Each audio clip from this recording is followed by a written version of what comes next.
Dear student, Assalamu alaikum. I hope all of you doing well. Introduction to Economics.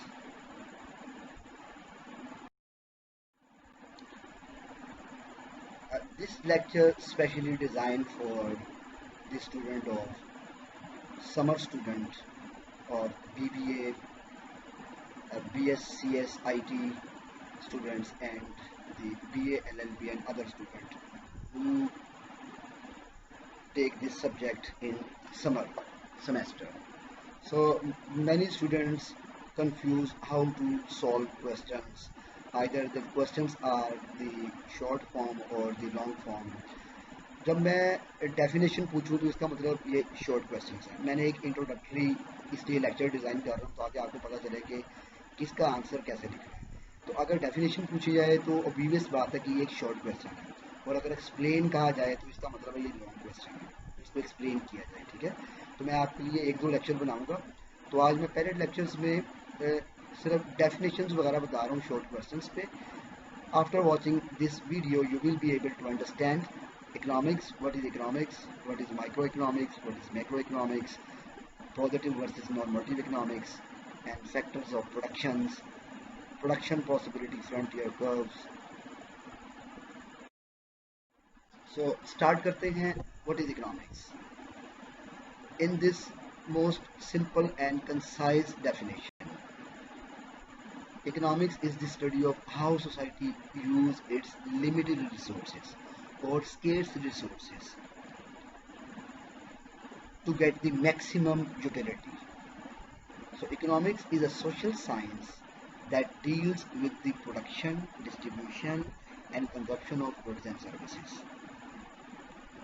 There are many types of economics. For example, macroeconomics, the branch of economics that studies the overall working of a national economy. The branch of knowledge. In simple word, we can say that the economics is the study, the branch of economics or branch of knowledge concerned with the production, consumption and transfer of wealth. So word is scarcity. What is the meaning of scarcity in economics? Scarcity refers to the basic economic problem, the gap between limited, that is scarce resources, and theoretically limitless wants. This situation requires people to make decisions about how to allocate resources efficiently in order to satisfy the basic needs and as many additional wants as possible. So what is macroeconomics? Macroeconomics is a branch of economics that studies how an overall economy, the market systems that operates on the large scale, behaves. Macroeconomics studies the economy wide phenomena such as inflation, price level, rate of economic growth, national income, gross domestic product, that is the GDP, and changes in the unemployment. In simple words, macroeconomic study as a whole economy, overall economy. Like if we study the GDP of Pakistan, this is concerned with the macroeconomics. So next is the what is microeconomics. Microeconomics is the study of individual, household and firms behavior in decision making and allocation of resources. It generally applies to markets of goods and services and deals with the individual and economic issues. Simple word, microeconomics is the social science that studies the implication of incentive and decision, specifically about how those effects affect the utilization and distribution of the resources.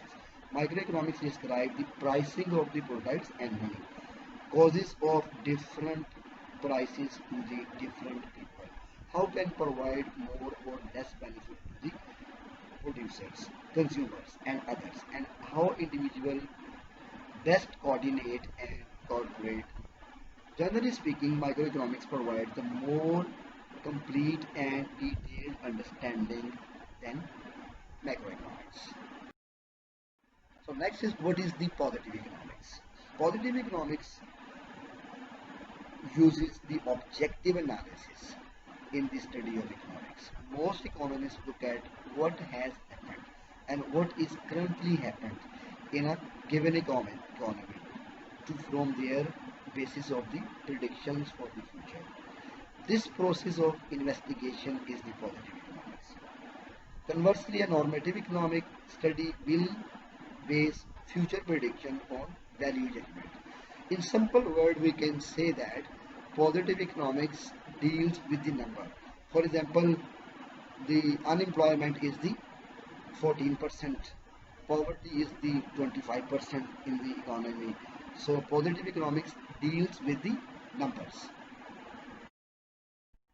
So what is the normative economics? In contrast, as we know that the positive economics deals with the number. For example, the business students know that what is the worth of business. For example, a business is 25 billions of worth. Deal with the numbers. And the normative economics based on the value judgment. For example, in the last definition, I give the example of the positive economics describe the unemployment. For example, unemployment is 14%. Normative economics make the policies to reduce the unemployment. Okay? How government reduce the unemployment? The government should reduce the unemployment rate in Pakistan. Government should reduce the poverty rate. So normative economics is the perspective of economic that reflects the normative or ideologically prospective judgment towards the economic development. Investment projects, statements and scenarios. Unlike the positive economics, which rely on the objective data analysis, normative economics heavily concern itself with the value judgment, the statement of what ought to be, rather than facts based on cause and effect statement. What are the factors of productions? Factors of productions are the inputs needed for the creation of goods or services. The factor of production include land, labor, entrepreneurship and capital. Now, further discuss in detail the different factors of production. There are 4 factors of production. First and foremost is land. Land has a broad definition as a factor of production and can take on the various forms, from agricultural land to commercial real estate to the resources available from the particular piece of land. Natural resources such as oil and gold can be extracted and refined for the human consumption from the land. So cultivation of crops on the land by farmers increases its value and utility. For a group of early French economists called the physiocrats, who predated the classical political economists, the land was responsible for generating economic value. Our next factor in production is the labor. Labor refers to the effort expended by the individual to bring a product or services to the market. Again, it can take a various form. For example, the construction worker at a hotel site is part of a labor as the waiter who serves the guest or the receptionist who enroll them into the hotel. Our next factor of production is the capital. So in economics, capital typically refers to money, but money is not for a factor of production because it is not directly involved in producing goods or services. Instead, it facilitates the process used in production by enabling entrepreneurs and company owners to purchase capital goods or land or pay wages or purchase machinery for the production. For modern mainstream new classical economists, capital is the primary driver of the value. Our last and important factor of production is entrepreneurship. The entrepreneurship is the secret sauce that combines all other factors of production into the production products or service for the consumer market. An example of the entrepreneurship is the evaluation of the social media.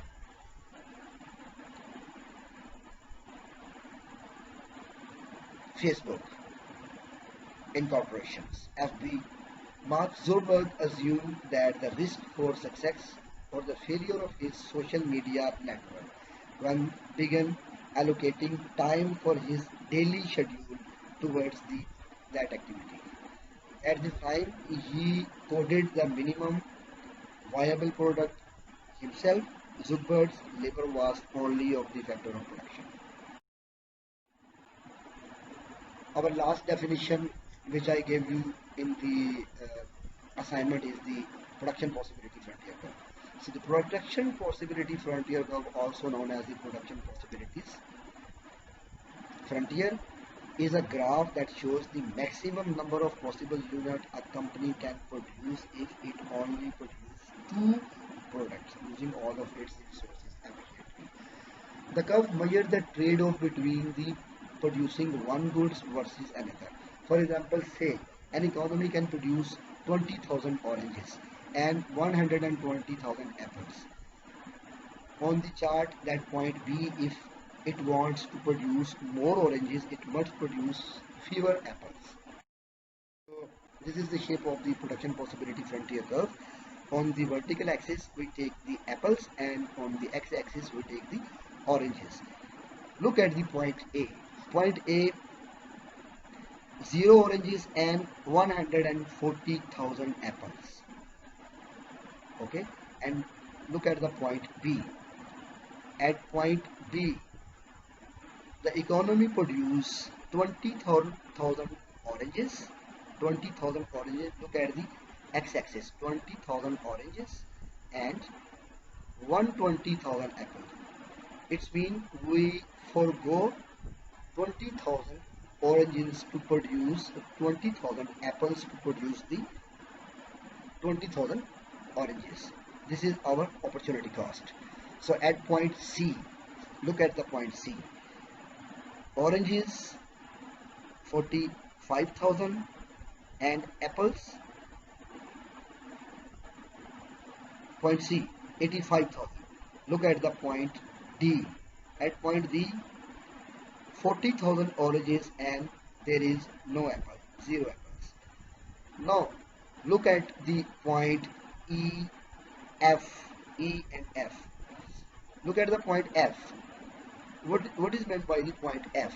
So inside the curve, look at the point E. Inside the curve, inefficient use of the resources.